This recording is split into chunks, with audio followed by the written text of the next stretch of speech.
Hello guys! Hello Aries! Welcome dito sa aking channel, Kapalaran 888 Aries. Alamin natin kung anong messages, vibration, gabay energy para sa inyong lahat. Pasensya na kung medyo madilim guys. This is general reading for the second half of July 2025. Aries, tingnan natin kung ano ang message na para sa iyo. And yun nga sabi ko sa inyo, please connect your intuition. Sa mga barahan na lumalabas dito. Okay, para hindi tayo nag-a-assume ng kung ano yung message or kung ano yung hindi. Yung parang, like, halimbawa mayroong baraha dito na lumabas, hindi resonated sa'yo, pero resonated siya sa ibang tao.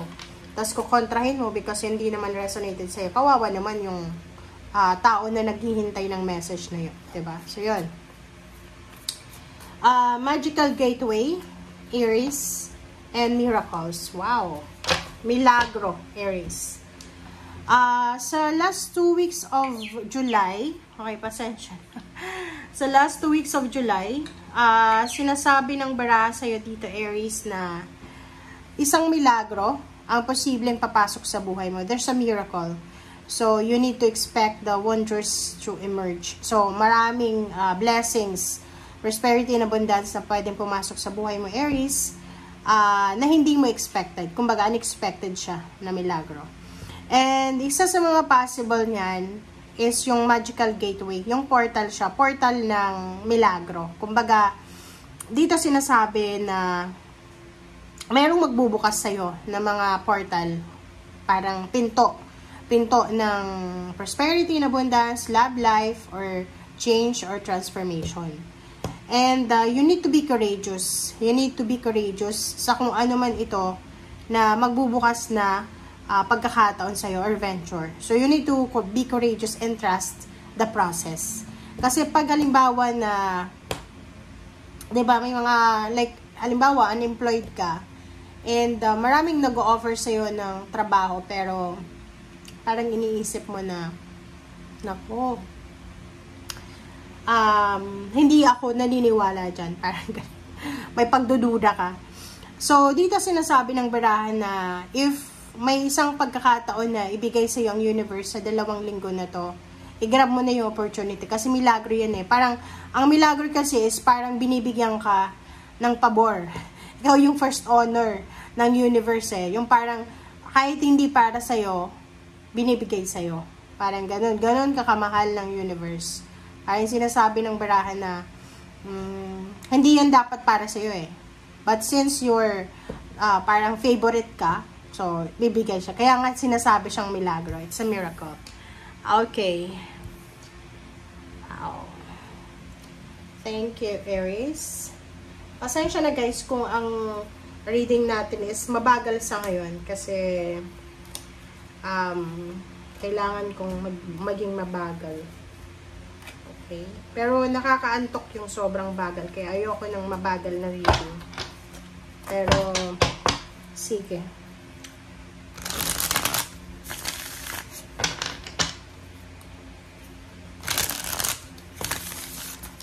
Oops, sorry. Alright, so, first card natin is the Hermit. Wow. Lumabas din niya sa Leo. Siya sa Leo. 2 of Wands, choices and option to. The Moon. Okay. Judgment. Wow, 10 of Wands. And sa ilalim mo dito is 2 of Cups, 10 of Wands, and Page of Pentacles. Page of Wands, sorry. Okay, Aries. Ang nakikita ko sir dito, tingnan muna natin yung sa ilalim. This is about relationship. This is about intimate. 10 of Wands, Page of Wands, and 5 of Cups. Nakikita ko sir dito, maybe you are, parang meron kang nararamdaman ng panghihinayang. Diba? Like for example, winork out mo yung relationship mo eh. Diba? Pinaglaban mo yung relationship mo. Ito yung example, Aries, ng like may asawa ka, or maybe boyfriend, girlfriend, or live-in partner. Pero ayaw sila ng iyong pamilya, ang taong to. Pero pinaglaban mo siya eh. Diba? Kaya nga naging 2 of Cups kayo, kasi pinaglaban mo. kumbaga dumating ka or dumaan ka sa 10 of Wands. Dumaan ka sa sacrifices, parang mga baggages na dala-dala mo siya. But the problem is, 5 of Cups, sa kasalukuyan, maybe nagsisisi ka eh. Parang may regrets ka. Iniisip mo, bakit ko kaya siya naging asawa? Bakit ko kaya siya naging karelasyon? Kasi, parang hindi naman kami compatible eh. 'Di ba? In Page of Wands, meron ditong Aries na, kumbaga, naglo-look forward siya sa future. Na bago. 'Di ba? But if you are married sa church or sa legal talaga kayong kasal, unless nasa ibang bansa kayo, mahirap makipaghiwalay. Kung gusto mo makipaghiwalay. So, dito, maybe it's you or the other party or the other person. Maybe ikaw yan na pagod ka na sa pag-handle ng relationship mo, nagsisisi ka sa effort na ginawa mo, or siya, or yung karelasyon mo. Okay? Okay. Meron ditong Aries na 2 of Wands, the Hermit. So, meron kang choices and option. Maybe this one, gustong magpakasal, gustong makipaghiwalay, or parang gustong ibaba yung mga obligations, duties, and responsibilities. So, nakikita ko sir dito na may kailangan kang gawing decision. Dalawa yung 10 of Wands mo dito Paki-comment nga sa comment section. Trabaho, negosyo, love life, or pamilya. Marami kayong mga bagahe na dala-dala sa balikat nyo. Kumbaga, hindi mo alam kung ano yung pinaka-importante sa ngayon. Yung parang hindi mo alam kung ano yung priority mo kasi nasanay ka na lahat ng bagahe kinakaya mo, 'di ba? So, nakikita ko sa'yo dito na marami kang gustong gawin, 'di ba? Parang nasa crossroad ka. Eto, gusto kong i-give up yung trabaho or gusto kong i-give up yung relationship or gusto kong, 'di ba, parang ganun. So, hindi confused ka. So, sinasabi ng Hermit na if you confuse ka, kailangan mo pag-isipang mabuti. Mag-pray, mag-meditate, mag-contemplate. Humingi tayo ng tulong sa Panginoon na, and then wag kang matakot sa decision mo. Okay? Kung pagod ka, kasi dalawa dito yung 10 of Wands. Ang 10 of Wands sa una, this one, ay parang siya, 10 of Wands na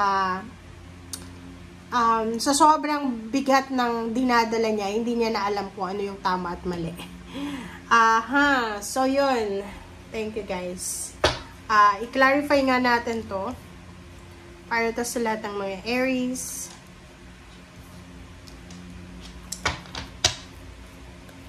Nakakaloka.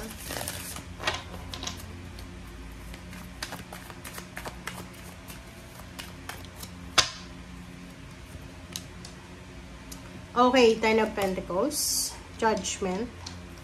Dalawa yung Judgment mo and the Tower. Alright, so nakikita ko sa'yo dito, Aries, na sobra-sobra yung kagustuhan mo na maging maganda yung buhay financial mo. Siguro kahit anong klase ng trabaho kaya mong pasukin. Lahat ng pwedeng pagkakitaan, kaya mong pasukin siya.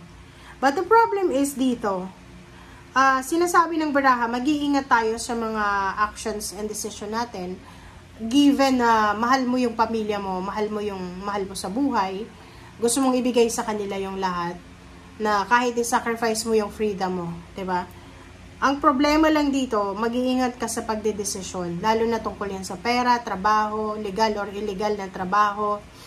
Kasi yung Tower dito is nandito Isang pagkakamali mo lang, masisira na yung foundation mo. Masisira yung pamilya mo mahal mo sa buhay, okay. Like, may mga tao na gumagawa ng illegal na trabaho just because gusto nilang i-provide sa pamilya nila yung magandang buhay. And once na nasa kote siya, like for example, ng police or ng otoridad, siya lang yung magsisisi or siya lang yung magsasacrifice. And kalimitan, yung pinaglalaban niya, yung rason kung bakit siya gumawa ng ganyang hindi magandang bagay, pinagpalit na siya sa iba. Parang ganun. So, you need to be careful dito. Okay? You need to be careful and ay kita ko sir dito, kulang ka sa self-love. Masyado kang selfless. 'Di ba? Parang, nakasentro na sa'yo yung taong yan. Ang mahirap dito, kung yung taong yan na pinaglalaban mo is masyadong materialistic. Yung mataas yung pangarap niya sa buhay, pero tamad siya.